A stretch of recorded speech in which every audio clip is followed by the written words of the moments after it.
સમાચાર અમદાવાદમાંથી નરોડામાં એસિડ એટેકની ઘટના બની 28 વર્ષીય યુવતી પર અજાણ્યો શખ્સ જ્વલનશીલ પદાર્થ ફેંકી ફરાર। નીલકમલ સોસાયટી બહાર યુવતી પર હુમલો થયો હોવાની વિગત। યુવતી હોસ્પિટલમાં સારવાર હેઠળ પોલીસે ઘટના સ્થળે પહોંચી તપાસ શરૂ કરી। પરિવારજનો દ્વારા સંડોવણીની આશંકા વ્યક્ત કરાઈ છે। સરદારનગર પોલીસે ગુનો નોંધવા તજવીજ હાથ ધરી છે।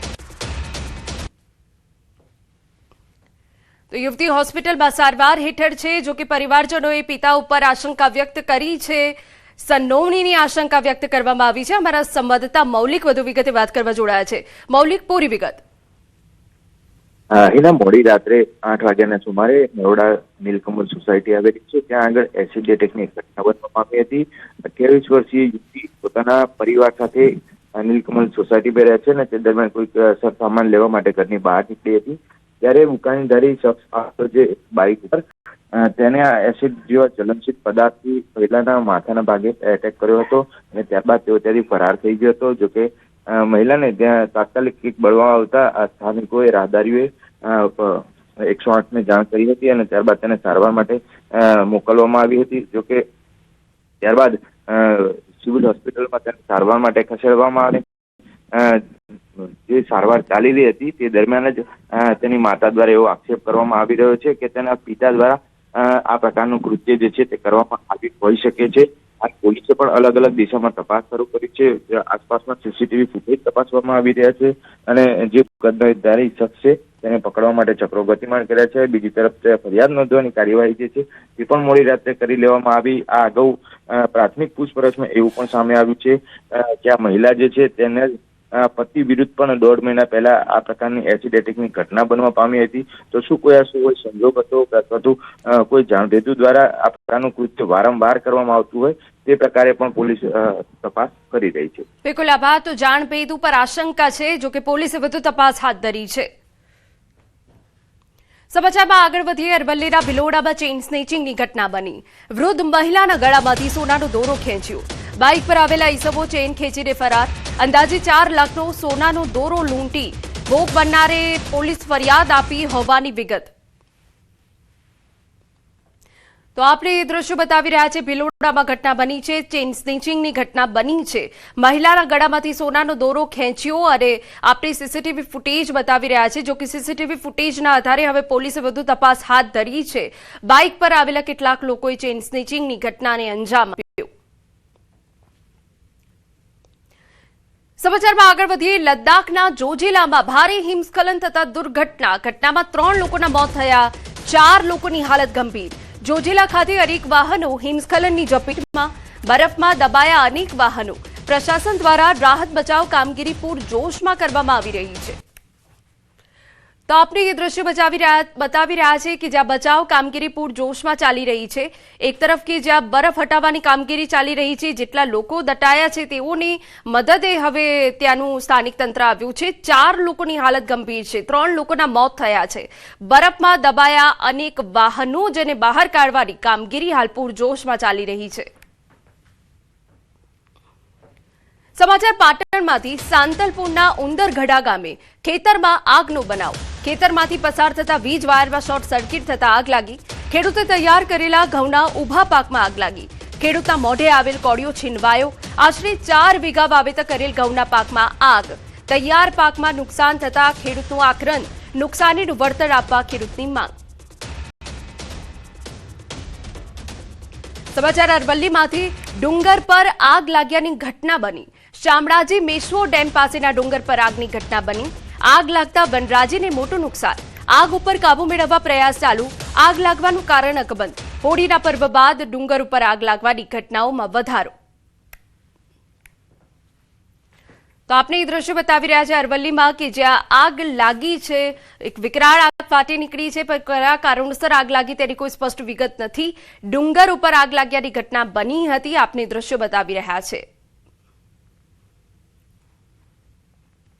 સમાચારમાં આગળ વધીએ। રાજકોટના નાના મોવા સર્કલ પાસે આવેલી મારવાડી શેર એન્ડ ફાઇનાન્સી કોર્પોરેટ ઓફિસમાં આગ લાગવાની ઘટના સામે આવી।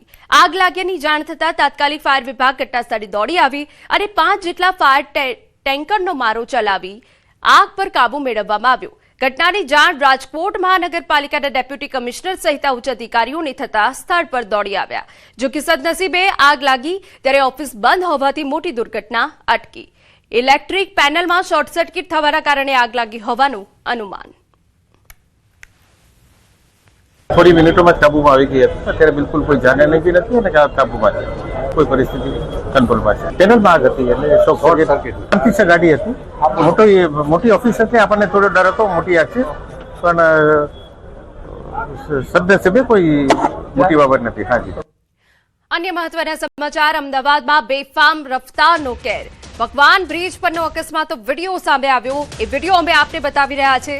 અકસ્માત બાદ ભાગતો કાર ચાલક વિડીયોમાં કેદ. બેફામ કાર ચાલકે બાઇકને ટક્કર મારી હતી. ટક્કર એટલી જોરદાર હતી કે કાર આગળ બાઇક ફસાઈ ગઈ. કાર આગળ બાઇક ફસાયેલી હોવા છતાં ચાલક કાર હંકારતો રહ્યો. ફસાયેલી બાઇક સાથે કાર હંકારતા કારમાંથી ધુમાડા નીકળી રહ્યા હતા. અન્ય વાહન ચાલકોએ કારનો પીછો કરી દ્રશ્યો વિડીયોમાં કેદ કર્યા. અન્ય વાહન ચાલકોએ કાર અટકાવી તો રોડ વચ્ચે ચાલકે કાર અટકાવીને બાઇકને છૂટું કરવાનો પ્રયાસ કર્યો. અકસ્માતમાં કમલેશભાઈ નામના વ્યક્તિ ઘાયલ થયા છે. આ અકસ્માતમાં ટ્રાફિક પોલીસે કાર ચાલકની ધરપકડ કરી લીધી છે. અમદાવાદમાં નકલી નોટ કેસમાં વધુ એક દબોચાયો. ક્રાઇમ બ્રાન્ચે વધુ એક આરોપીની ધરપકડ કરી. સુરતથી ભાવેશ ગજેરા નામના આરોપીની ધરપકડ. નકલી નોટ કેસમાં અત્યાર સુધીમાં 8ની ધરપકડ થઈ ચૂકી. 2.48 કરોડની નકલી નોટ કેસમાં કથિત યોગગુરુ પ્રદીપ સહિત 8 આરોપી પકડાયા હતા. સમાચાર. અમદાવાદમાંથી સરખેજ વિસ્તારમાં ગાડીમાંથી મૃતદેહ મળ્યો. પાર્ક કરેલી ગાડીમાંથી પુરુષનો મૃતદેહ મળ્યો. એલજે કોલેજ પાસે અવાબરૂ જગ્યાએથી મૃતદેહ મળ્યો હોવાની વિગત. ડિકમ્પોઝ થયેલી હાલતમાં મૃતદેહ મળી આવ્યો. સરખેજ પોલીસે તપાસ હાથ ધરી છે. આ ગાડી 6 મહિનાથી ભંગારમાં પડી રહી હતી, જેને ગેરેજવાળાએ ગ્રાઉન્ડમાં મૂકી રાખી હતી. માહિતી પ્રમાણે મૃતક બોડકદેવના રહેવાસી પ્રતાપભાઈ હોવાની હકીકત મળી છે. મૃતક ગત તારીખ 25મીએ ઘરેથી નીકળ્યા હતા, જે બાબતે બોડકદેવ પોલીસ સ્ટેશનમાં જાણ કરાઈ હતી. મૃતકની બીમારી હતી અને દવા પણ ચાલતી હતી. આ મામલે હવે વધુ તપાસ ચાલુ છે. સમાચાર. બનાસકાંઠામાંથી ડીસામાં ખાનગી બેંકના ગાર્ડની બંદૂકમાંથી છૂટી અચાનક ગોળી. બંદૂક ખભે ચડાવવા જતા મિસ ફાયર થતા રિક્ષામાં બેઠેલી મહિલાને ગોળી વાગી.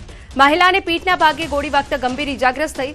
મહિલાને ડીસા સિવિલ બાદ વધુ સારવાર માટે પાલનપુર ખસેડાયા.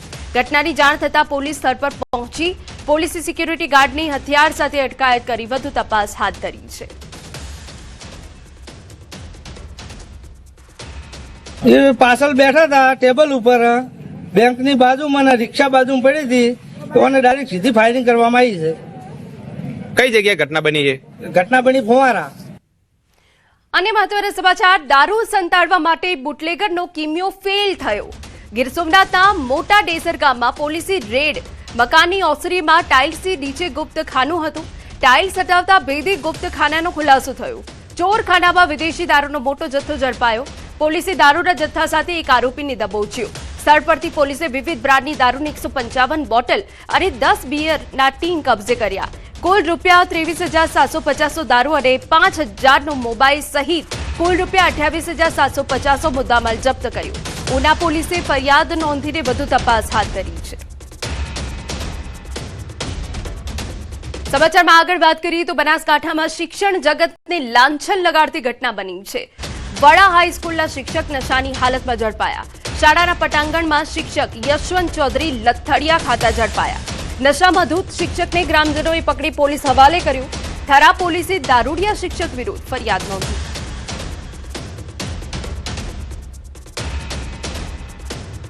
સમાચાર. રાજકોટમાંથી ધોરાજી નજીક ગમખ્વાર અકસ્માતની ઘટના બની છે. પનઘટ હોટલ નજીક બસ પલટી. બસમાં સવાર પરિવારના 15 થી 18 જેટલા લોકો ઇજાગ્રસ્ત થયા. 5 લોકો ગંભીર રીતે ઇજાગ્રસ્ત થયા. બસ ચાલકે સ્ટીયરિંગ પરથી કાબુ ગુમાવતા અકસ્માત સર્જાયો. 2 બાઇક ચાલકને પણ અડફેટે લીધી. રાધનપુરથી પરત ફરતો હતો પરિવાર. ઇજાગ્રસ્તો ધોરાજીની સરકારી હોસ્પિટલમાં સારવાર હેઠળ. ગંભીર રીતે ઇજાગ્રસ્ત 5 લોકોને જૂનાગઢ રિફર કરાયા.